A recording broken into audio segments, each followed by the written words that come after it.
Thor's Love and Thunder, directed by rising director Taika Waititi, is the fourth in the MCU installment of the Thor series. This film is being panned and criticized for having too many comedic beats, but what if I were to tell you that those comedic beats actually help in telling the overall story of Thor's ego death? Thor's Love and Thunder is an interesting film, mostly because of the fact that this film really doesn't take itself seriously. Now, this isn't surprising considering that Taika Waititi's previous film with Thor, Ragnarok, follows the same tone. However, there seems to be a grand scheme that's behind the scenes of this film that really isn't showcased a lot in this film's overall mythos. You see, Thor is dealing with ego death. I know your pain, but this isn't the way. It's not death or revenge that you seek.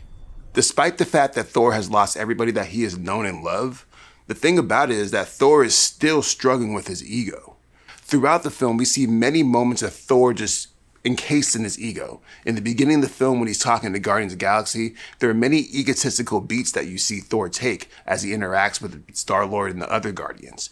Throughout the film, it's clear that Thor's ego is all that he has left. And it's not until we see Jane's Foster character introduced that we see Thor's ego truly being challenged.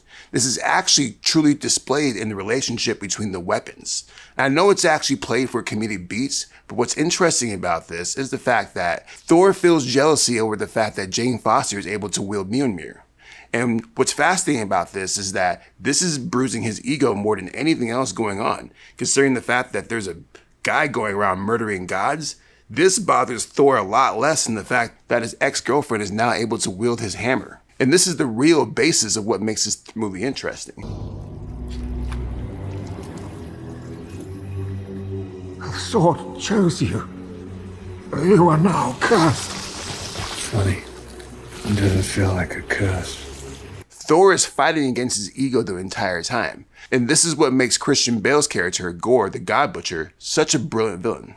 The thing about it is that him going around murdering these egotistical gods is the exact type of opposition that Thor needs in order to ascend the next level. He needs the death of his ego. And this is actually displayed in a very unique and comedic way when Thor goes to visit Zeus. You see, when he visits Zeus, he pleads with him, asking for Zeus's help.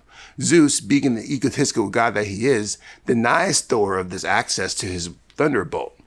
The scene actually leads into Thor burying himself, literally nude in front of all the gods to see. Honestly, this is one of the best ways that you can break your ego, burying your ass, literally, in front of the most egotistical and powerful people in the world. That's pretty sure to do some damage to your ego, don't you think? Also, what's fascinating is the relationship between Jane Foster and Thor. My friend, he told me that it's better to feel shitty from losing love than it is to never experience love and to feel nothing at all, to feel empty, and I think he was right. Thor's relationship with Jane Foster is very interesting, as she's able to wield his previous weapon. Now, to Thor, this basically means that she's worthy, something that he's always known about her, but something that he's not willing to accept. And a lot of this has to do with the fact that Thor feels that he's really the only one that is worthy. This is something that's been displayed throughout the Thor movies, that he is basically the chosen one of Asgard, destined to wield the hammer and save the day every time. But as we see in Ragnarok and in this film, that's not always the case. There always might be someone who might be able to do it better than you. Now, in this film, it's not until the end of the film when we finally see Thor let go of his ego. In order to do that, he has to let go of one of the most important things of his life, Jane. Now, spoilers, she does pass away. But as we see her turn into golden mist dust and trail off into the sky, she goes to Valhalla, someplace that Thor honestly might not get into at this point. Despite the fact that he has done all these good deeds and saved the day multiple times, Thor is not pure of himself. And in order to really be accepted into Valhalla, you have to kill your ego. It's not necessarily about dying on the battlefield, but rather understanding that you're sacrificing your very soul for the sake of others, or for the sake of your family, or for the sake of your friends.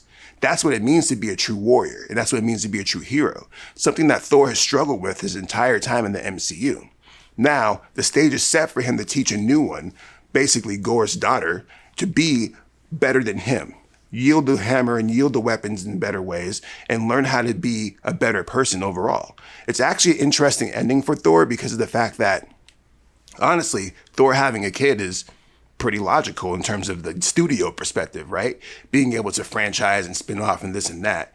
But from an egotistical perspective, now Thor has to put all of his effort and time into something else. Someone else that needs his care, someone else that needs his time, someone else that needs his attention and training. It's no longer about him anymore. And honestly, being a dad myself, I really resonate with this ending because of the fact that when I had my son, I felt that my life really wasn't about me anymore. It's about him. Everything that I say and do, hell, even making this video, is about inspiring him to be great, inspiring him to be better. I had to kill my own personal ego in order for my life to expand and grow, and now I'm trying to pass that down to the next generation. And that's the ending that I got from Thor's Love and Thunder. Yeah. Must be hard for you to see your ex-girlfriend and your ex-hammer hanging out and getting on so well. Now, when it comes to Taika Waititi, you know that he's known for his comedic beats, and a lot of people really criticizing this film for being too comedic and not serious enough. But what I found interesting about this film was that the entire comedic tone ceased once Korg was destroyed. And what's interesting about this is the fact that Korg is voiced by Taika Waititi. It's almost as if he knew that the film needed to take a more serious tone. And in order to do that, he needed to remove the comedic relief. And breaking this down from a psychological tip, Korg does joke and laugh his way through most of the film, but after he gets literally destroyed, he actually basically is removed from the film. But at the end of the film, it's revealed that he is finally reunited with one of his partners, that he is homosexual, and all these different reveals. And honestly, you could even look at Korg's jokes and comedic relief as a way of hiding his true self. This is actually very common with people who deal with mental health issues. They use jokes as a way to deflect people from seeing their true selves. Very common amongst comedians. But the thing about it is that once Korg was destroyed and he had nothing left to live for, you kind of begin to think about what you really value.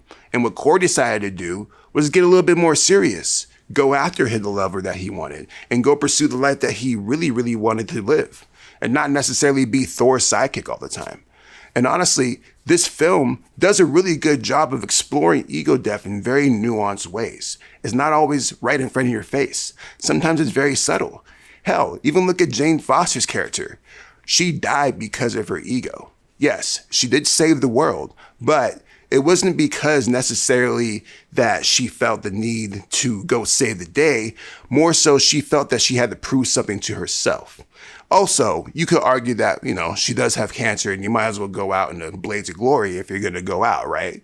But she was definitely driven by egotistical tone throughout the film, understanding that, being Thor is pretty badass. And when you're running around swinging hammers and shooting projectiles at people and doing all kinds of stuff, that can build your ego up a little bit. And that's the beautiful thing about this film, because we saw several scenes where she basically removes her Thor power and we see the real her. She's disheveled, on the verge of death, dying. And you can argue that a lot of people who deal with ego issues, that's how they really feel on the inside. Broken, dying, basically trying to hold on to something, and the only thing they have left is their ego. One of my favorite artists is Kanye West, and he has this quote that has stuck with me for basically my entire life. He says, "I use my confidence as the steam to power my dreams." And honestly, that's basically what Thor is all about. He's powered by confidence, powered by the idea that as long as people think that he's great, people think that he's awesome, and that he can save the day, he'll be okay. But when you're a human or whatever you are, a god or just a being in this world, it's not always that black and white. Sometimes you need your friends. Sometimes you need your family. Sometimes you need to take a break. Sometimes you need to understand that it's not always about saving the day, but saving yourself. Because at the end of the day, if your cup is not full, you can't fill up others. And so what we really see Thor do in this film is try to fill up his cup so he can make other cups full. It's actually kind of beautiful.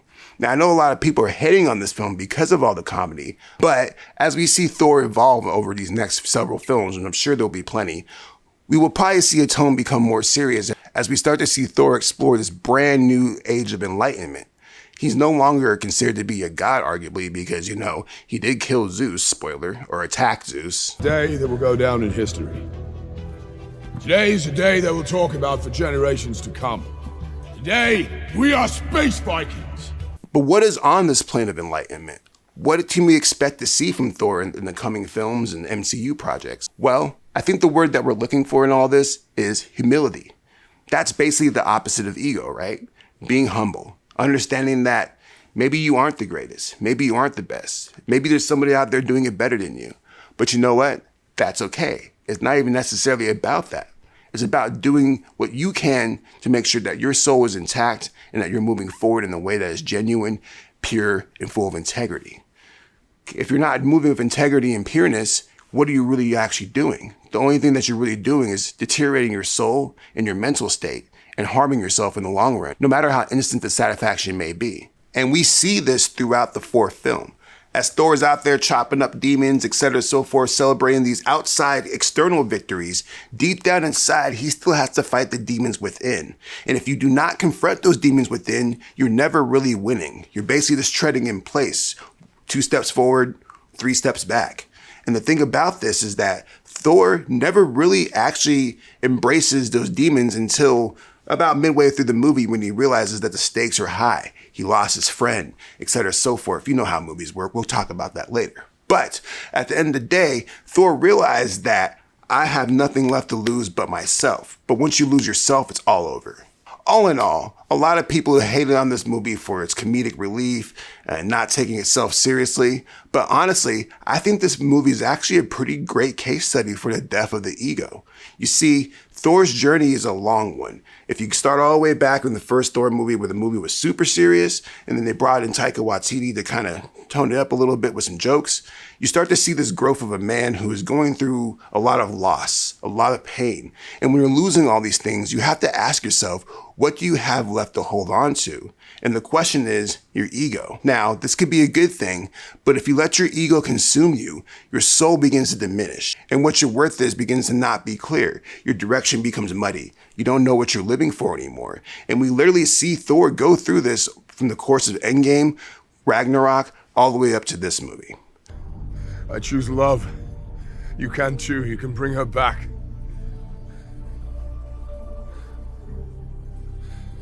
Make your wish. I hope you guys enjoyed this film. If you're watching this, please let me know what you think in the comment section. We can chat about it. And please check out my other videos. I dropped a really great video about Nope, talking about how it's a case study for PTSD. I also have an awesome video about Jobu Tupaki from Everything Everywhere All at Once, which is an awesome movie, by the way.